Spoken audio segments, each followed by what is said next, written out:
इस वक्त हमारे साथ बातचीत के लिए भारतीय जनता पार्टी के प्रत्याशी पारसनाथ राय जी मौजूद हैं। बीजेपी ने गाजीपुर की हॉट सीट पर चौंकाने वाला फैसला लिया था और इनको गाजीपुर 75 लोकसभा से अपना उम्मीदवार घोषित किया था, लेकिन अब काफी दिन बीत गए हैं और तमाम तरह की चर्चाएं हो रही हैं। इनसे मैं बात करूंगा क्योंकि अब बसपा भी मैदान में आ गई है। समाजवादी पार्टी और बीजेपी तीनों त्रिकोणीय मुकाबला माना जा रहा है, लेकिन जिस तरीके से पारसनाथ राय को बीजेपी ने चौंकाने वाला निर्णय लिया और जिसको कोई जानता नहीं था उसको सीधे मैदान में लाया, सीधे मैं बात करता हूं। पारसनाथ राय जी, जब आप कि बीजेपी ने आपको प्रत्याशी बनाया, चौंकाने वाला निर्णय लिया, उसके बाद आपने तमाम तरह के दावे भी किए। एक नया जो बसपा से प्रत्याशी आए हैं उनके तरफ से एक आरोप है कि एक तरफ नकल माफिया और एक तरफ असल माफिया। आप इसको कैसे देखते हैं? मित्रों, इसके लिए आपको मेरे नजदीक आना पड़ेगा। जो मुझे अब एक माफिया तो आपने कह दिया, दूसरा नकल माफिया कहा। ये मेरे मित्र हैं, लोग बगल के रहने वाले हैं। मेरे कॉलेज में ऐसा कोई वर्ष नहीं है मेरे प्रारंभिक जीवन काल से जबकि प्रदेश की सूची में कोई एक दो छात्र छात्रा ना आते हों। अब मुख्यमंत्री जी वर्तमान जो नियम है कि 1 लाख का पुरस्कार और उसके घर तक पिच रोड बनता हो, प्रतिवर्ष हमारे बच्चे सम्मानित होते हैं। क्या ये नकल से संभव है? नकल करा के किया जा सकता है आज के युग में? बसपा प्रत्याशी आप पे आरोप लगा रहे हैं, तब उनको हम कैसे रोक सकते हैं? उनको तो कुछ भी मुझे कहना है, लेकिन आपको मैं कहता हूं कि आप मेरे शिक्षण संस्थान में जाइए, कदम रखिए वहां। मैं उस पर अपने काम का वर्णन नहीं करूंगा, गर्व करना तो ये बहुत खराब बात है, लेकिन आप खुद देख के आइए कि जनपद में वैसा कोई शिक्षण संस्थान आपको दिखाई पड़ जाए तो आप बताइए। मेरी तो वो कर्म भूमि है, वो तपस्थली है मेरी, वही मेरा मुख्य काम है।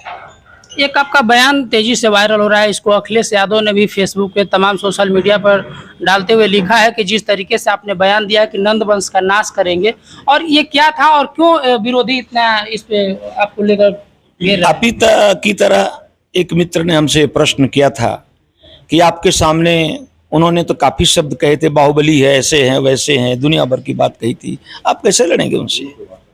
मैंने कहा कि मैं एक शिक्षक हूं और शिक्षक के नाते एक आदर्श शिक्षक इस देश में आचार्य चाणक्य रहे हैं।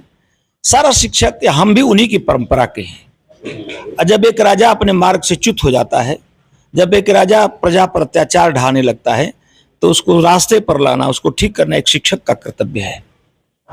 इसलिए मेरे सामने कितना बड़ा व्यक्ति क्यों खड़ा हो, एक शिक्षक के नाते निश्चित मैं उसको रास्ते पर और पद से हटाने का प्रयत्न करूंगा और ईश्वर बड़ी मदद करेगा इसमें। ये बात मैंने कही थी। फिर उसको अखिलेश यादव जी ने नंदवंश से जोड़ दिया, क्या क्या कर दिया लोगों ने। अब उसका उद्देश्य क्या था आपका कहने का? मेरा उद्देश्य था कि एक आतताई को सत्ता से हटाना और एक आदर्श स्थिति का स्थापन, ये मेरा उद्देश्य था। लेकिन विपक्ष इसको मुद्दा बना, हम मुद्दा, अब अखिलेश यादव जी को बता रहा हूं। उन्होंने कहा कि मैंने नंदवंश की बात कही, मैंने नंद बाबा से जोड़ दिया। कहां द्वापर और कहा ईसापुर कलयुग में चाणक्य। इतने पढ़े लिखे हैं, कम से कम तिथियों का भी उनको ज्ञान रहता। हजारों वर्ष का अंतर, दोनों दो युग जिसको कहते हैं। अब महाभारत को रामायण में मिला दिया, रामायण को महाभारत में मिला दिया, तो इसके लिए हम आप क्या कर सकते हैं? अब तो आप क्षेत्र में भ्रमण कर रहे हैं, तमाम गांवों तक आप पहुंच चुके होंगे, क्या रिस्पांस मिल रहा है? बहुत अच्छा रिस्पांस मिल रहा है, बहुत अच्छा रिस्पांस मिल रहा है। इतनी भीड़ आ रही, इतनी भीड़ आ रही है, कार्यकर्ताओं के तो इतने फोन आ रहे हैं कि भाई साहब, हमारे तो हृदय की बात संगठन ने कर दी, हम अति प्रसन्न है। जहां कहिए वहां लगे भारतीय जनता पार्टी का कार्यकर्ता। आज जहां मैं काम किया हूं संघ का, संघ के कार्यकर्ता तो दम आंखों पर बैठाने को तैयार है। तो ये तो मुझे यही दिखाई पड़ रहा है। संघ के साथ साथ आप एक शिक्षक भी हैं, तो क्या शिक्षक समाज? एकदम शिक्षक समाज, तो बता रहा हूं, शिक्षक समाज का भी मैंने मेरे गाड़ी के साथ साथ यादव कार्यकर्ता का एक बड़ा समूह है शिक्षकों का। जो लोग कहते हैं आप निश्चिंत रहिए, आपको 29% से अधिक वोट दिलवाएंगे। अगर वो 30% ना कुछ भी मुझे दिलवा दें तो मैं उनके लिए कृतज्ञता ज्ञापित करता हूं। एडवांस कृतज्ञता उनके लिए मेरी है, क्योंकि वो रात दिन मेरे साथ हैं। गाजीपुर में देखा जाए तमाम विकास की बातें होती है। यदि विकास पे चुनाव होता तो शायद पिछले लोकसभा चुनाव में मनोज सिन्हा चुनाव नहीं हारते जी। लेकिन विकास करने के बावजूद भी चुनाव हार गए थे। गाजीपुर में अक्सर देखा जाता है कि जातिगत समीकरण विकास पे भारी पड़ता है। तो इस जातिगत समीकरण में पारसनाथ राय अपने को कहाँ देख रहे हैं? एक चीज बताता हूं कि मेरी जाति की तो संख्या यहाँ कुछ नहीं इस पार्लियामेंट में, लेकिन मनोज सिन्हा जी भी चुनाव यहां से लड़े, 14 में जीते। 19 की लोग चर्चा करते हैं। 19 में सपा बसपा उनकी जाति,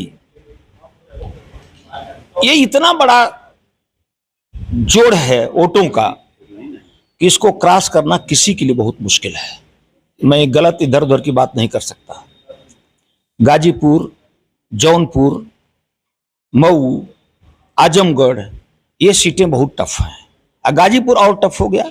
फिर भी अगर विकास का प्रभाव न रहता तो मनोज सिन्हा जी को 14 की अपेक्षा 19 में 1,48,000 वोट अधिक मिले। वो गठबंधन न होता तो मनोज सिन्हा जी 1 लाख से जीतते। अब पूरे प्रदेश में आपसे बता दूं, गठबंधन की तो ऐसी तैसी हो गई। 65 सीटें भाजपा जीत कर गई, 65 सीटें। ये जाति गठबंधन, सारी चीजें मोदी जी के नेतृत्व में ये काफी ढीला हो रहा है। सब बहुत ये समाप्ति की ओर अब जान जाइए। ऐसा नहीं हो सकता। ये मोदी जी का कार्यकाल है, योगी जी का कार्यकाल है। कुछ लोग आपने जो पूर्व में बात कही कि माफिया ये वो दुनिया भर की चर्चा कर रहे हैं। अब ये महाराज के, जिसको हम लोग महाराज जी कहते हैं, योगी जी के कार्यकाल में अब वो दूर दूर तक संभव नहीं है। कोई माफिया सामने नहीं आएगा। शुद्ध चुनाव होगा, योग्य चुनाव होगा। अयोग्य चुनाव में भाजपा का प्रत्याशी ही जीत सकता है और दूसरे का कोई कारण नहीं है। पीछे के चुनाव में देखा जाए कि तमाम पार्टियां सपा बसपा कांग्रेस गठबंधन में थी। इस बार सपा बसपा और भाजपा तीनों अलग अलग, अपने आप को कहाँ देख रहे हैं? हम तो अपने आप को 1 नंबर पर देख रहे हैं। भाजपा 1 नंबर पर है इस समय, निश्चित रूप से आपको बता दें। यदि पारसनाथ राय को जनता वोट दे तो क्यों दे? विकास के लिए। जो मनोज जी ने विकास का रथ चलाया, ये सबको अब महसूस हो रहा है। हमसे लोग कहते हैं कि भाई साहब वो गलती अब नहीं होगी। अनेक यादव मित्र कहते हैं, अनेक अनुसूचित जाति के कार्यकर्ता कहते हैं कि अब वो गलती हम नहीं दोहराएंगे। 19 में 14 में चला विकास का पहिया, 19 में आके धंस गया। बाल बराबर भी प्रगति उसमें नहीं हुई। लेकिन उन लोगों को हमसे अपेक्षा है, हो सकता है विश्वास भी उनके मन में हो, तभी तो कह रहे हैं कि अब ये काम आगे बढ़ेगा। अब बढ़ना भी चाहिए। अब मैं उनसे वादा भी करता हूं। तो ये थे बीजेपी प्रत्याशी पारसनाथ राय जी, जिनसे हमने बातचीत किया तमाम उन मुद्दों पर जिसमें एक शिक्षा माफिया का भी आरोप लगा। अखिलेश यादव ने नंदवंश के बयान को लेकर उन्हें सोशल मीडिया पर लिखा भी था।